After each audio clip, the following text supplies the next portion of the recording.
सृष्टि बचपन से ही दिखने में सुंदर नहीं थी, लेकिन अमीर बाप की बेटी सृष्टि पर उसकी माँ जान छिड़कती। मेरी बेटी कितनी प्यारी है, भगवान सबको सृष्टि जैसी बेटी दे। सृष्टि धीरे धीरे बड़ी होती है।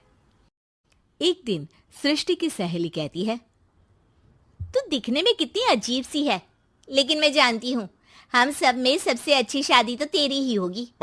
तेरे पापा अमीर जो है। और बता नहीं सकते यार, दहेज तो हर कोई देता है, ये क्या ज्यादा ले जाएगी अपने पति के लिए? अरे बड़े शहर में कोठी है इसके पापा की। अरे पापा की है ना, कौन सी इसकी है? इसकी होती तब तो कोई भी लड़का इससे शादी कर लेता। अरे पापा की मतलब पापा की है तो मेरी ही है ना? किसने कहा? अब तेरी तो तब होगी ना जब तेरा भाई ना हो। वैसे भी शादी के बाद सारी प्रॉपर्टी भाई के नाम होती है।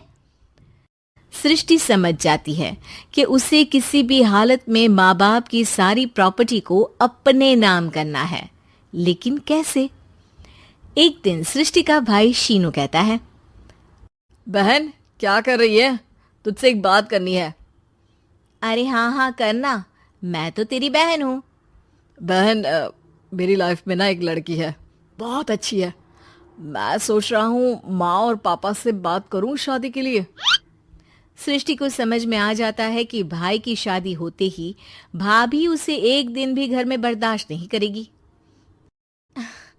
क्या बात है भाई, बताना कौन है वो? यार वो बहुत अच्छी लड़की है, पढ़ी लिखी है, मेरे साथ जॉब भी करती है। बस एक प्रॉब्लम है। हाँ प्रॉब्लम? क्या प्रॉब्लम है भाई?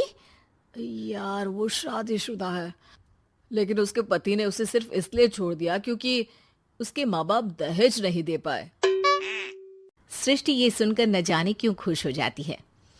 अरे भाई तो क्या हुआ, लड़की तुझे तो पसंद है ना? शीनू को लगता है कि बहन उसे समझ रही है। वो इस बात से अनजान होता है कि उसकी बहन की मंशा पूरा घर हड़पने की है। सृष्टि अपनी माँ से कहती है, मम्मी मुझे तो बहुत चिंता है। पता है शीनू क्या कर रहा है? अरे क्या कर रहा है? वो तो काम पर जाता है और वापस घर आता है। नहीं ना माँ, वो यही तो नहीं कर रहा, बाकी सब कर रहा है। आपको पता है उससे प्यार है, और वो भी एक शादीशुदा लड़की से। ये क्या हो गया? मैं सोसाइटी में क्या मुंह दिखाऊंगी? अरे तेरे पापा तो यही कहेंगे कि मैंने ही उसे बिगाड़ दिया है।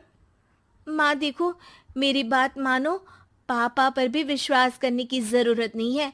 अब आप ही बताओ, पापा इतनी देर घर के बाहर रहते हैं क्यों? बोलो। अरे बेटा वो तो नौकरी करते हैं ना। तू बहुत भोली है माँ। पापा का ऑफिस तो 7 बजे खत्म हो जाता है, लेकिन देखो कितनी देर से आते हैं। अरे नहीं नहीं बेटा, ऐसी कोई बात नहीं है। सृष्टि माँ को एक औरत से बात करते पिता की फोटो दिखाती है। देखो माँ कैसे हैं पापा। मैं ना कहती थी कि पापा सही नहीं है। मैं तेरे पापा से बात करूंगी, दे फोटो मुझे। ओ माँ, वो तो डिलीट हो गई। लेकिन चल, तूने तो देख लिया ना। पापा से बाद में बात कर लेना, और हाँ मेरा नाम बिल्कुल मत लेना। हाँ माँ। अब क्या था, सृष्टि के माँ और पिता के बीच झगड़ा होना शुरू हो जाता है। सृष्टि के मन में क्या चल रहा था कोई नहीं जानता था। एक दिन, माँ सृष्टि के लिए एक लड़का देखा है, वो लोग शाम को उसे देखने आने वाले हैं। और हाँ माँ, एक खुशखबरी, मैं और पापा मिलकर एक नया बिजनेस ट्राई कर रहे हैं। शाम को लड़का आता है, सांवले रंग का। सृष्टि को तो बिल्कुल भी पसंद नहीं आता। लड़की की माँ कहती है, लड़की का चेहरा तो कोई खास नहीं, लेकिन अगर मेरे बेटे को आप लोग सेटल कर दें तो मैं उसकी शादी आपकी बेटी से करवा दूं। सृष्टि को लड़का बिल्कुल पसंद नहीं था। उसे भाई पर गुस्सा आ जाता है। लड़के वालों के जाने के बाद कहती है, माँ देखा शीनू मेरे लिए कैसा लड़का लेकर आया, न दिखाने लायक न सुनने लायक, सेटल भी नहीं, वो भी हम करे। अरे माँ, मैं जानती हूँ ये मेरी शादी किसी भी घर में क्यों करवाना चाहता है। अरे कैसी बात कर रही है बहन, तूने तो देखा ना, लड़के को मैंने ही मना कर दिया तुझसे शादी के लिए। जिसने लड़का बताया था उसने उसकी बहुत तारीफ की थी। बात आई गई हो जाती है, लेकिन सृष्टि का मन शांत नहीं होता।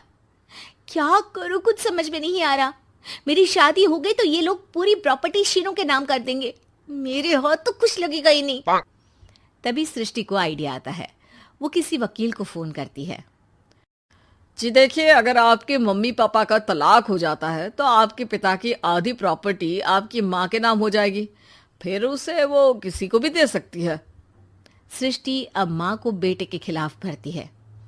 माँ, शीनू पर नजर रखा करो, वो जिस लड़की के प्यार में है ना वो शादीशुदा है। यहाँ आएगी, सारा पैसा, रुपया, जमीन, जायदाद सब हड़प लेगी। पापा का भी हाल तुमसे छुपा नहीं है। ऐसा ना हो कि मैं और आप एक दिन सड़क पर भीख मांगे। हे भगवान, मैं तो जीते जी मर जाऊंगी अगर ऐसा हो गया तो। ऐसा हो गया नहीं माँ, ऐसा ही होगा। अभी समय है, आगे का सोच लो।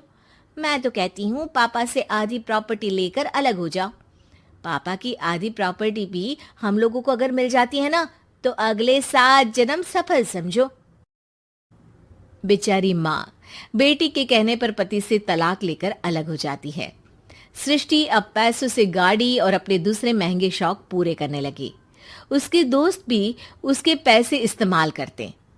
सृष्टि, कल तुम कहाँ थी? मैं सारा दिन घर पर अकेली थी। तो मैं क्या करूं?